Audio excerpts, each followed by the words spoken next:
Uma saudação a todos. Meu nome é Emerson Borges, sou bacharel em História e por mais de 20 anos fui ministro religioso. Sou escritor desse livro, A Bíblia sob Escrutínio. Sou o criador desse canal no YouTube, como também do site, do Instagram e da página no Facebook Deus e Homens. E hoje vamos falar sobre dois monstros bíblicos muito perturbadores, o Behemote e o Leviatã. Estas duas criaturas monstruosas são muito citadas nas páginas da Bíblia e de muitos outros livros. O nome da primeira criatura é Behemote, que significa besta ou animal grande. Já o nome da segunda criatura é Leviatã, que literalmente significa animal que se enrola, acreditando que se faça referência a uma raiz hebraica para aspiral. Existem várias e várias histórias envolvendo essas duas criaturas monstruosas. Muitas pessoas, através das eras, desenvolveram certos conceitos e fizeram certas aplicações desses dois monstros a instituições, ou pensamentos, ou até mesmo ideologias. Por exemplo, dentro do mundo cristão, fala-se muito que esses dois monstros têm um combate psíquico no plano espiritual. Para eles, para muitos deles, o Behemote é uma força latente da alma humana. E o Leviatã é uma força da natureza diabólica, invisível sobre as águas, porque, segundo o relato bíblico, o Leviatã ele vive submerso nas águas. E muitos chegam até mesmo a dizer que esses dois monstros travam uma batalha cósmica. São monstros muito superiores ao ser humano, né? Monstros de força sobrenatural e que travam um combate no cenário humano e até mesmo dentro da alma humana. Mais recentemente, muitos têm aplicado esses dois monstros às convulsões sociais que acontecem em nosso mundo. Muitos aplicam o Behemote como representando o conservadorismo, pois é um animal que se apoia na terra. Então eles falam que o Behemote representa as instituições mais sólidas, mais conservadoras. Podemos dizer a direita conservadora. E muitos também aplicam o Leviatã como representando a esquerda revolucionária, visto que o Leviatã é um animal que vive no mar revolto, né? E por isso eles aplicam esse animal aos revolucionários que ficam agitando a humanidade, agitando, né, as estruturas mais conservadoras da humanidade, que seria a terra. Então, até nisso as pessoas costumam fazer aplicações, até mesmo na política, referindo um animal como representando a direita, que é o Behemote, e o Leviatã como a esquerda. O Behemote como os conservadores e o Leviatã como os revolucionários. Este tipo de aplicação de certos monstros bíblicos a instituições, ideologias, é muito comum e tem sido feito durante eras. A Bíblia foi escrita de tal forma que ela aceita qualquer tipo de interpretação. E as pessoas, através dos tempos, têm adaptado muitos monstros bíblicos a certos acontecimentos na história da humanidade, sejam políticos, sejam acontecimentos sociais, econômicos, né? Sejam se referindo a guerras, a convulsões sociais. Então, nas páginas da Bíblia isso é muito comum.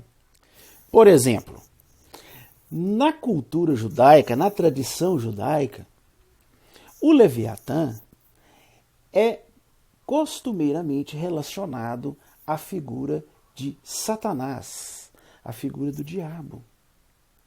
Segundo a tradição judaica, Deus criou 2 leviatãs, uma fêmea e outro macho.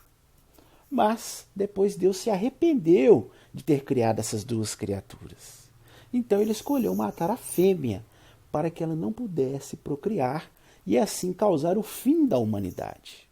No Talmud, que é uma coleção de livros sagrados dos judeus, é citado um gigantesco peixe monstruoso que foi feito durante o 5º dia da criação. A sua morte é prevista e também é citado que a carne desse monstro servirá para alimentar a honra de Deus. No Enuma Elish, o livro da mitologia babilônica, que conta os mitos e lendas do povo babilônico, nós encontramos ali a descrição da deusa Tiamat. A deusa Tiamat é descrita com características muito semelhantes ao Leviatã bíblico. Ela é semelhante a um grande dragão, ou a uma grande serpente, a um grande monstro marinho que habita os oceanos. Inclusive, no livro de Gênesis, capítulo 1, versículo 2, quando se fala do abismo profundo, ou das águas de profundeza, ou do mar profundo, ali em Gênesis 1:2, se você olhar nas Bíblias em hebraico, eles usam uma palavra que é traduzida para o português como abismo ou água de profundeza. Eles usam uma palavra chamada terror, que tem a mesma raiz etimológica de Tiamat.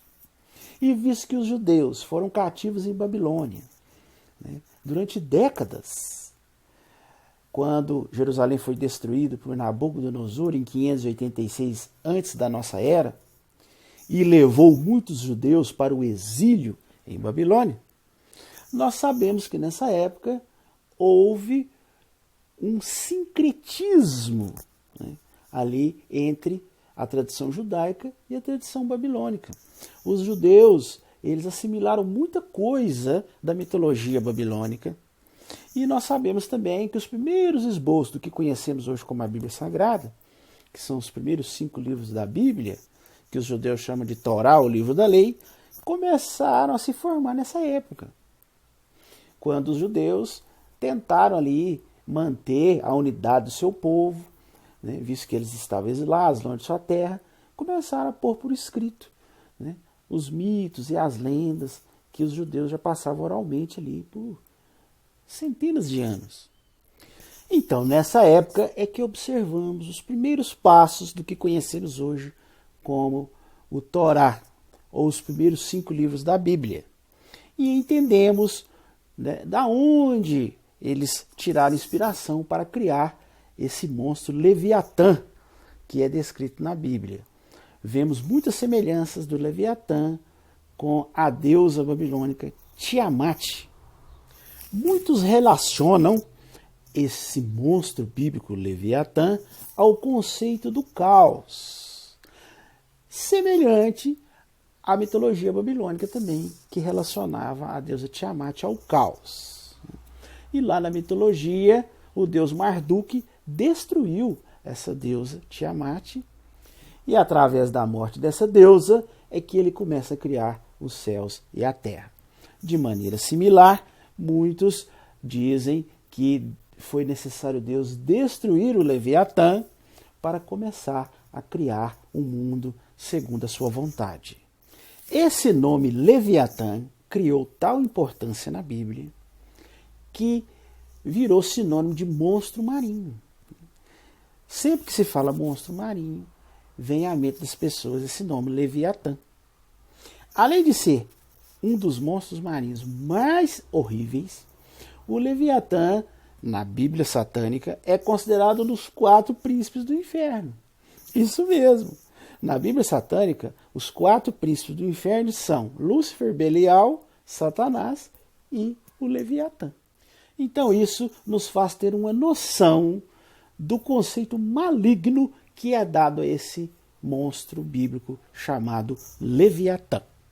Já o Behemoth, o outro monstro bíblico descrito no livro de Jó, por suas descrições, os especialistas tendem a pensar que é um gigantesco hipopótamo.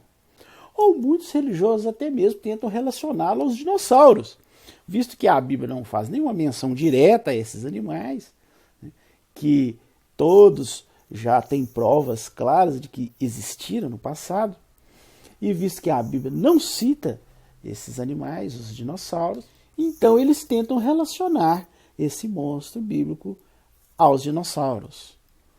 Tentam fazer ali, né, uma adaptação para dizer que a Bíblia se refere aos dinossauros. Agora, o que ninguém duvida é que a descrição do Behemoth, né, todos os especialistas são unânimes em dizer que eles entendem como sendo uma grande besta, uma grande fera. Alguns estudantes bíblicos sugerem que esse grande monstro Behemoth foi inspirado na antiga tradição egípcia de caçar crocodilos ou hipopótamos. E que, segundo eles, essa prática foi estendida naquele tempo e se transmitiu na luta do homem contra os animais selvagens. Algo que a Bíblia decidiu narrar de maneira exagerada, né, descrevendo esse grande monstro de poder enorme, incalculável. Enfim, como várias passagens da Bíblia, essa passagem é uma passagem mitológica, lendária, fantasiosa, né, que foi inspirada em outros mitos antigos, como eu citei um exemplo aqui no Enuma Elish, que é a deusa Tiamat, que também é representada por um monstro marinho enorme, né, ou um dragão.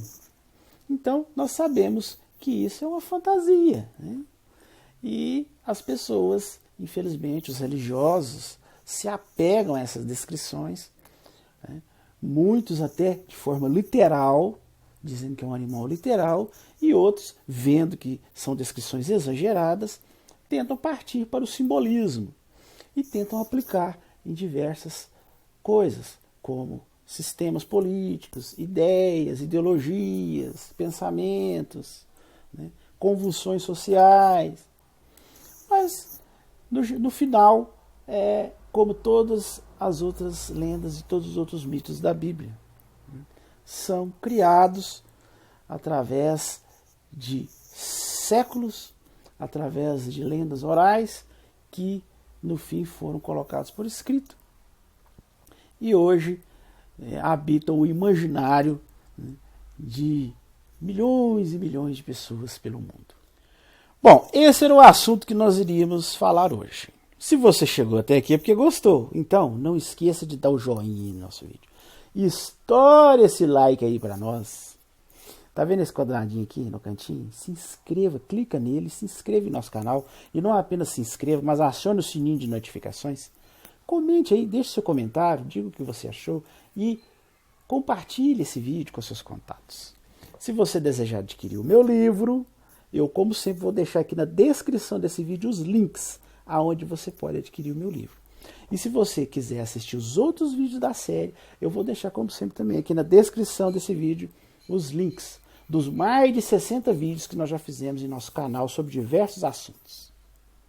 No mais, eu desejo uma excelente semana a todos e até nosso próximo vídeo.